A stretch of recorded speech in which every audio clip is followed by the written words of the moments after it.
waktu luang kita digunakan untuk itu. Tapi cari yang ada unsur kemanfaatan. Ingat, hidup itu sayang kalau tidak dihabiskan untuk sebuah kemanfaatan. Kita ini diperbolehkan untuk memenuhi kebutuhan kita, makan, minum, bersenang-senang. Itu kan bagian yang memang dibolehkan oleh agama. Tapi bersenang-senangnya itu yang halal, yang mubah istilahnya itu, yang boleh, ya kan gitu. Wallahu a'lam bishawab. Wallahu a'lam bishawab. Ya, kita beralih ke pertanyaan berikutnya.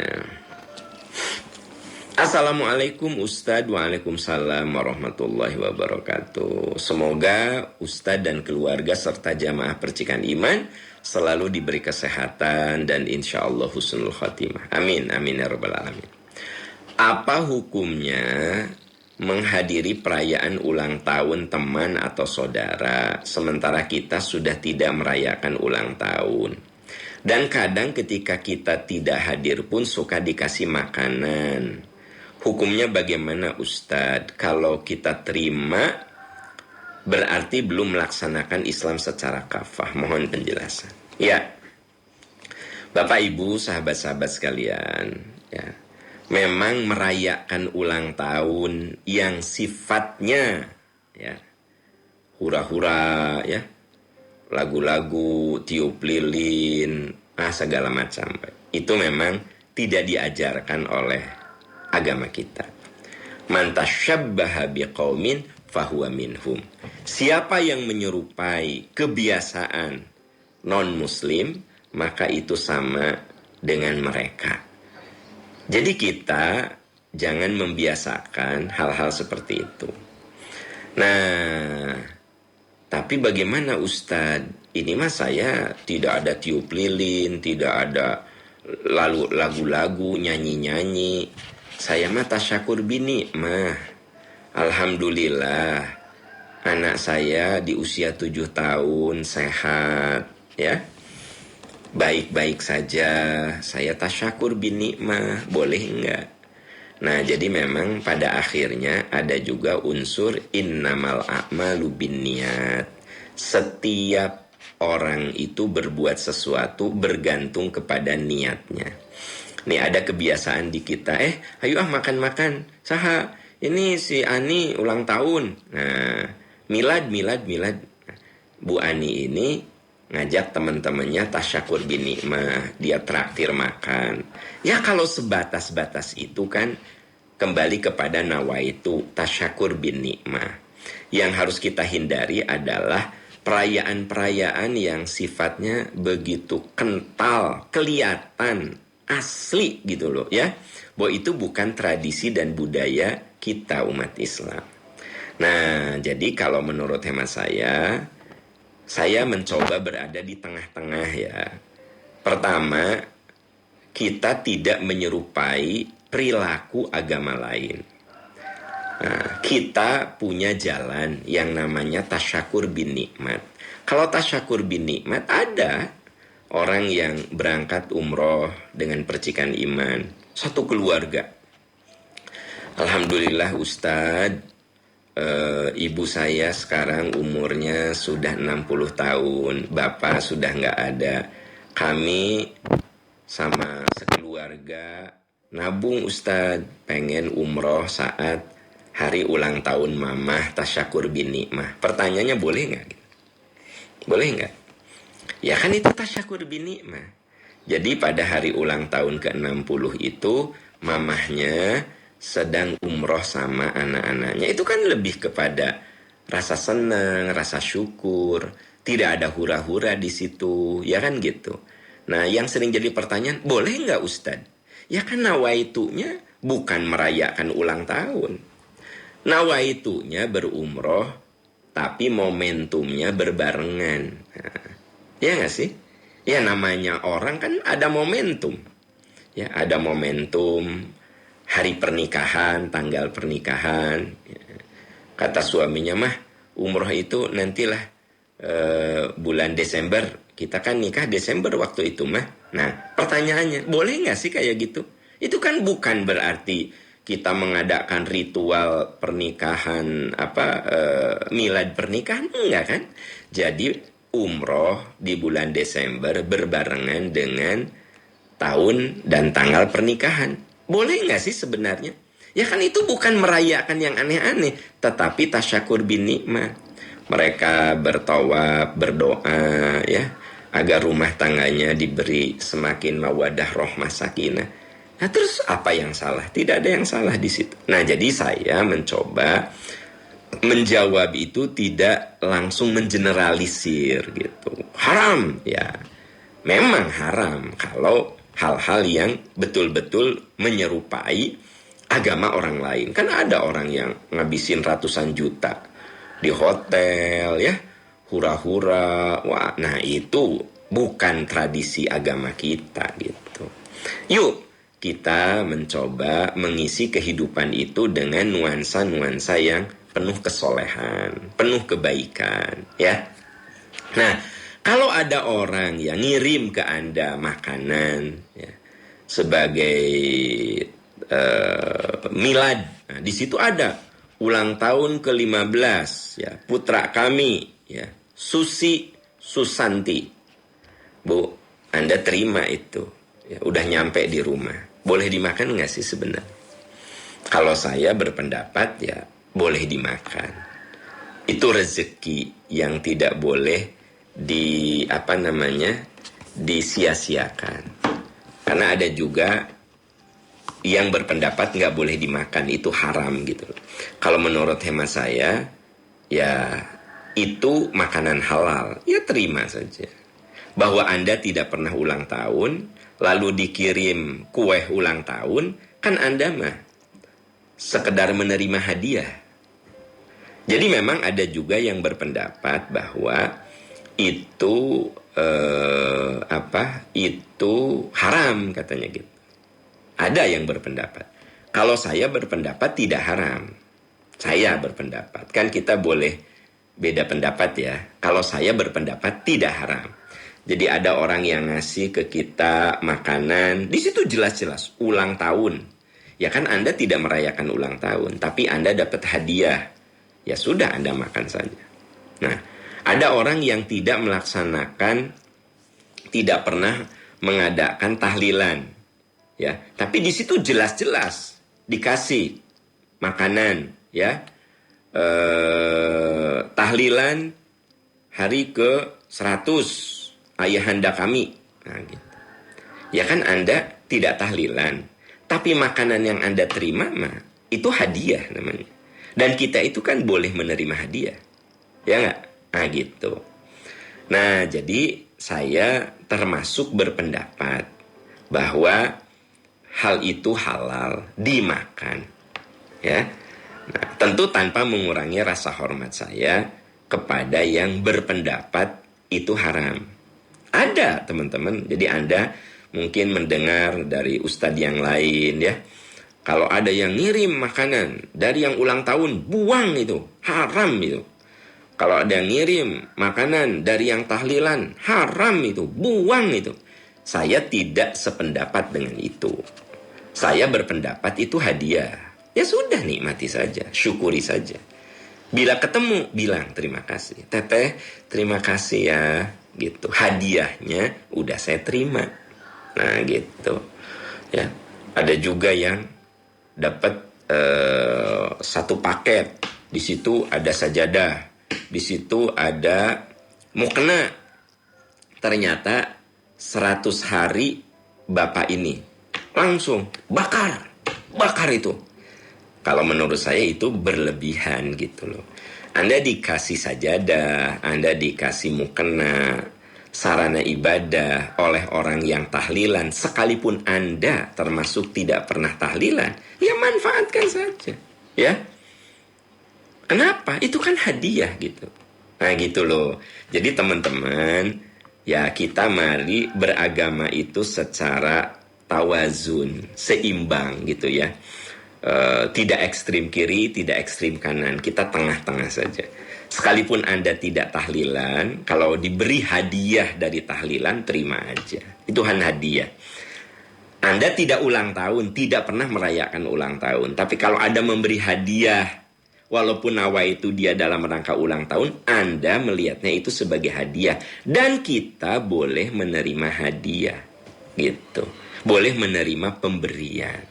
Wallahu a'lam bissawab. Wallahu a'lam bissawab. Saya yakin ada yang tidak sependapat dengan saya. Ya nggak apa-apa. Ya. Ada juga yang sependapat, ya alhamdulillah. Jadi maksud saya itu gini, berbeda pendapat itu tidak kemudian jadi saling membenci. Ya, jangan. Karena kebencian yang ditumbuhkan itu bukan mental seorang yang bertakwa. Seorang yang bertakwa itu sekalipun berbeda faham, boleh beda faham, boleh tidak sependapat. Tapi jangan kemudian membenci, ya kan? Nah, seringkali yang saya amati ya, berbeda pendapat itu kemudian menumbuhkan seperti benci gitu. Ya jangan ada kebencian itu. Innamal mu'minuna ikhwah. Orang beriman itu bersaudara. Gitu loh. Ya, kayak beginilah. Berbeda paham dengan istri boleh nggak? Boleh. Tapi jangan jadi saling benci, jadi saling bermusuhan. Yang salah itu bukan beda pahamnya, bermusuhannya. Itu kan yang salah. Nah gitu ya. Wallahu a'lam bissawab. Wallahu a'lam bissawab. Ya. Kita beralih ke pertanyaan berikut. Assalamualaikum Ustadz. Waalaikumsalam warahmatullah. Ustadz, bagaimana hukumnya bekerja di asuransi dikaitkan dengan takdir, ketakutan akan masa depan ahli waris? Ada yang bilang gak boleh karena masa depan itu diatur oleh Allah Subhanahu wa Ta'ala. Dan ada unsur riba. Mohon penjelasan Ustadz. Ya, kan sekarang mas sudah ada tuh asuransi syariah, bank syariah, gade syariah, koperasi syariah gitu loh. Jadi kalau ada syariahnya ya, itu berarti ada pakar yang menjadi dewan syariah. Nah, jadi kalau Anda ragu dengan asuransi konvensional, ya Anda tinggal ambil asuransi syariah. Nah, pertanyaannya, kalau orang ikut asuransi, apakah dia tidak percaya dengan takdir Allah? Justru saking percayanya kepada takdir Allah, akhirnya mengantisipasi. Kalau misalnya saya khawatir suatu saat saya sakit, ya saya berjuang untuk sehat. Bisi satu saat saya sakit, saya nggak mau merepotkan anak cucu saya nggak mau merepotkan keluarga saya sampai jual itu jual ini mengobati saya. Akhirnya saya ikut asuransi kesehatan. Apakah saya tidak percaya sama Allah? Percaya justru. Apakah saya tidak menerima takdir Allah? Justru saya mengantisipasi untuk menerima takdir Allah gitu. Kalau saya sih malah berpikirnya gitu ya. Mungkin cara berpikir kita kadang agak beda.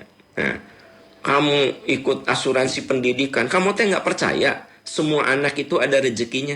Justru saking percaya bahwa anak itu ada rezeki dan rezeki itu harus diikhtiarkan.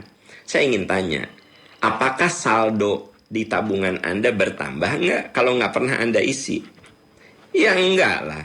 Nah sekarang ada keluarga muda yang mumpung anaknya masih kecil-kecil, diasuransikan pendidikannya. Sehingga kalau dia sudah menua, boleh jadi kondisi penghasilannya sudah nggak bagus, anak-anak masih bisa tetap sekolah di tempat yang bagus. Ya, akhirnya anaknya diasuransikan. Coba pertanyaannya, apa yang salah dari situ? Apakah saya kalau mengasuransikan pendidikan anak, apakah saya tidak percaya sama takdir? Justru saya percaya sama takdir bahwa takdirnya saya bakal menua. Takdirnya saya satu saat penghasilannya nggak akan sebagus sekarang. Nah, makanya mumpung anak-anak masih kecil, biaya sekolah belum banyak, penghasilan saya alhamdulillah masih bagus, saya bayar asuransi, bayar premi asuransi pendidikan anak. Apakah itu boleh? Kalau menurut saya bagian dari antisipasi. Wal yakhshalladzina law taraku min khalfihim dzurriyyatan di'afa khaufu 'alaihim falyattaqullaha wal yaqulu qaulan sadida. Hendaklah kalian merasa khawatir kalau kalian meninggalkan generasi lemah. Nah, jadi kalau saya berpendapat bahwa satu, gunakan asuransi syariah. Karena di situ ada dewan syariahnya. Diawasi penggunaan dari dana-dana yang diterima. Yang kedua, boleh Anda menggunakan produk-produk asuransi. Apakah pendidikan, apakah asuransi kesehatan, ya, gitu. Atau asuransi kematian. Loh, kok boleh? Iya kan, kita ketika meninggal itu harus meninggalkan generasi yang kuat. Nabi mengatakan, mati dalam keadaan punya warisan itu lebih bagus daripada mati dalam keadaan tidak punya warisan, gitu. Oke, itu pendapat saya. Ada yang tidak sependapat, nggak apa-apa. Itu mah Anda bisa Anda bisa merenungkan, menganalisa. Kalau sependapat silahkan diambil. Kalau nggak sependapat mah ya nggak usah diambil, gitu ya. Nah, usah diambil. Bahkan kan sampai sekarang masih ada yang berpendapat BPJS teh haram. Tapi begitu sakit ya, asup BPJS. Nah, jadi gini maksud saya. Mendingan keluarkan fatwa yang jelas. Kayak BPJS itu masih ada yang mengharamkan. Tapi ada ustadz yang tadinya mengharamkan BPJS, nah sekarang dia itu harus dirawat. Karena ring jantungnya harus di ring gitu. Kan itu puluh ratus juta. Akhirnya dia ikut BPJS. Makanya saya bilang canda. Makanya kalau berfatwa, tong tarik teuing. Ya, jangan galak gitu kan. Buktinya sekarang kamu ikut BPJS, cek saya teh. Nah gitu. Jadi bagi teman-teman yang mengharamkan asuransi, ya silahkan direnungkan lagi. Karena yang mengharamkan asuransi termasuk di dalamnya mengharamkan BPJS. Gitu ya. Nah, kalau menurut hemat saya, BPJS itu asuransi yang disediakan oleh pemerintah. Kan BPJS itu asuransi sebenarnya. Mekanismenya teh sebenarnya, ya kan gitu. Nah, tujuannya niat kita kan ketika bayar BPJS ya mudah-mudahan saya tidak memakai ini. Biarlah untuk saudara-saudara saya yang kena musibah gitu. Rugi BPJS mayar terus kitanya nggak gering, kan nggak sakit. Saya mah mendingan mayar bari nggak sakit. Ya. Gitu. Jadi teman-teman sekalian, ini persoalan-persoalan yang memang terjadilah ya, kekinian. Sering terjadi gitu, dilema itu. Kalau saya realistis sajalah, realistis bahwa asuransi selama itu syariah boleh. BPJS itu salah satu bentuk perlindungan pemerintah kepada masyarakat. Kita juga berkewajiban membayar BPJS. Ujung-ujungnya untuk kebaikan kita. Nah, kalaupun kita tidak sakit, tidak menggunakannya, semoga itu menjadi sedekah dan digunakan oleh saudara-saudara kita yang sakit. Kan simpel sebenarnya. Nggak ruwet gitu kan. Yang bikin ruwet teh otak kita yang suka kadang-kadang ya mencarilah suatu yang ruwet. Nah, ujung-ujungnya saat kita perlu juga ruwet kan akhirnya. Ya. Kita beralih ke pertanyaan berikutnya. Assalamualaikum Ustadz. Waalaikumsalam warahmatullah. Ustadz, apakah musibah yang terjadi di Stadion Kanjuruhan Malang itu azab, ujian, atau musibah Ustadz? Ya. Jadi ini banyak yang nanya ke saya. Ini kejadian di Stadion Kanjuruhan Malang itu naon sih eta teh, musibah, azab, atau ujian ya. Nah, pertama tentu saja kita ikut berduka atas musibah ini ya. Semoga Bapak Ibu yang ditinggal wafat oleh keluarganya diberi tabah, sabar, kuat ya. Dan semoga yang wafat dalam kejadian ini, oleh Allah diampuni kesalahannya, diterima amal solehnya. Jadi kita melihat ini suatu kondisi yang menyedihkan, ya, dan kita ikut berduka. Tapi juga ada hal yang harus kita introspeksi.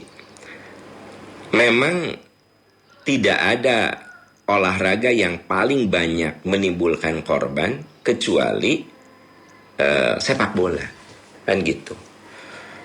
Saya membaca beberapa kejadian, ya, kejadian terbesar saja di abad ke-19, ya, itu ada sebuah tragedi sepak bola dalam kualifikasi Olimpiade antara Peru dan Argentina. Saat itu wasit menganulir gol Peru beberapa menit sebelum berakhir. Terjadilah ricuh penonton. Ini terjadi tahun 1964. Yang meninggal 318 orang. Berarti ini tragedi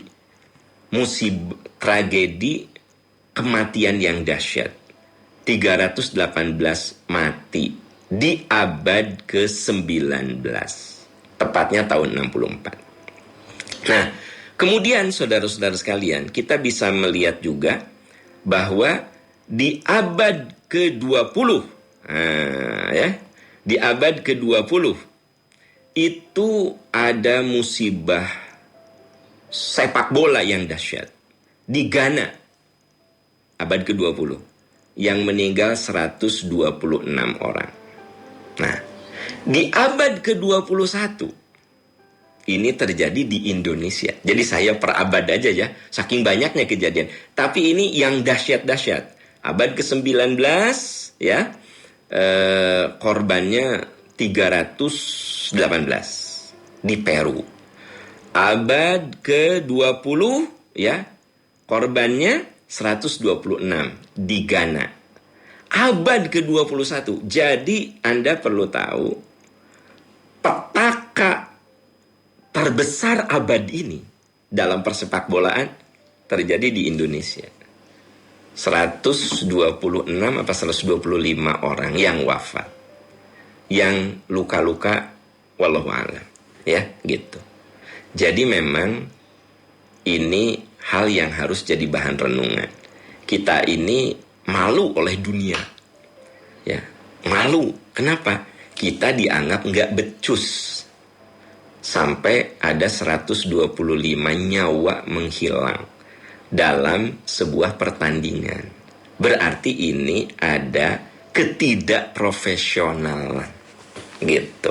Jadi kita tuh malu oleh dunia tuh sekarang tadi disorot, seluruh dunia itu nyorot sama kita, ya. Kebayang nggak disorotnya apa? Kita dianggap nggak becus, ngurus yang kayak begini. Nah, tapi kan biasa di Indonesia mah suka saling menyalahkan. Coba investigasi, nah, gitu. Kan sebenarnya saling menyalahkan ujung. Di Indonesia mah gitulah. Kalau ada musibah besar teh tinggal diinvestigasi, siapa yang bertanggung jawab, salahkan, ya, penjarakan, nah gitu. Padahal kan substansinya bukan itu. Substansinya adalah kita harus mengevaluasi seluruh pertandingan yang kira-kiranya akan dilaksanakan. Apakah itu gedungnya, apakah itu prosedurnya, ya kan gitu. Nah, jadi kita ini memang menjadi bangsa yang paling sering mencari kambing hitam.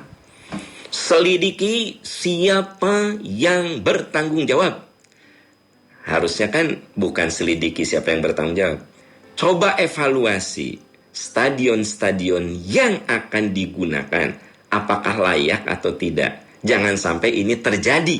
Nah, tapi memang bangsa kita ada dari dulu juga bangsa yang suka cari kambing hitam, ya. Nah, apakah ini musibah? Kalau Anda lihat di dalam Al-Quran, wa ma asobakum mim musibatin fabima kasabat aidikum wa ya'fu an katsir. Surat Asy-Syura ayat 30. Musibah apapun yang menimpa dirimu, fabima kasabat aidikum, itu karena keteledoran kamu. Jadi kalau suatu yang menimpa diri kita itu karena keteledoran kita, itu namanya musibah. Ya. Nah, kejadian kemarin itu kalau saya baca dalam berita itu menurut saya ada unsur keteledoran. Jadi di Stadion Kanjuruhan itu ada unsur keteledoran manusia. Ketidakprofesionalan, ya. Misalkan menembakkan gas air mata ke kerumunan penonton. Itu kan sebenarnya SOP-nya salah. Berarti orang terinjak-injak, kena racun gas air mata. Udah begitu, pintu gerbangnya juga ada beberapa yang belum dibuka. Berarti musibah kemarin itu, berarti yang terjadi itu kemarin musibah. Karena keteledoran, karena kebodohan, karena ketidakprofesionalan. Itu namanya musibah. Wa ma asobakum min musibatin fabima kasabat aidikum. Musibah apapun yang menimpamu itu disebabkan kesalahan kamu, keteledoran kamu. Nah, jadi kalau ada suatu penderitaan yang kena pada diri kita, ada suatu ketidaknyamanan terjadi pada diri kita karena keteledoran kita, itu namanya musibah.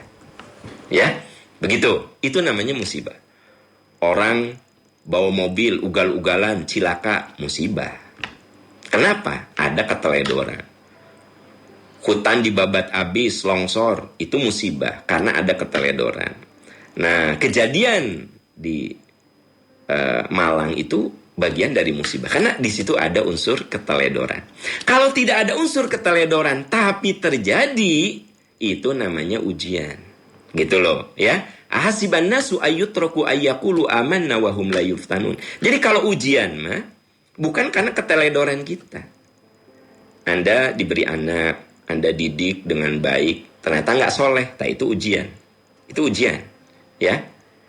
Tapi kalau kita punya anak nggak dididik, terus tidak soleh, nah itu musibah, gitu. Jadi gampang lah membedakannya. Kalau musibah mah karena keteledoran kita. Kalau ujian itu bukan karena keteledoran kita, tapi memang Allah mau menguji kita, ya. Nah, intinya semoga kita bisa mengambil pelajaran. Apapun yang terjadi saat ini memang itu memalukan kita, ya. Karena seluruh mata dunia itu memandang kita dianggap negara yang tidak becus ngurus pertandingan-pertandingan sampai ada 125 orang yang meninggal dalam kejadian ini. Ini memalukan. Tapi inilah resiko yang harus kita ambil untuk introspeksi diri. Bukan mencari kambing hitam siapa yang salah, tapi perbaiki sistem supaya hal ini tidak terjadi lagi. Coba evaluasi seluruh tempat-tempat pertandingan. Apakah sudah sesuai SOP, apakah sesuai standar? Kan itu yang harus kita lakukan. Bukan mencari kambing hitam, tetapi mengevaluasi mekanisme untuk kebaikan terdepan gitu. Wallahu a'lam bissawab. Semoga Allah menguatkan kita, menolong kita. Sahabat percikan iman, insya Allah besok kita bertemu lagi. Semoga Allah menolong kita.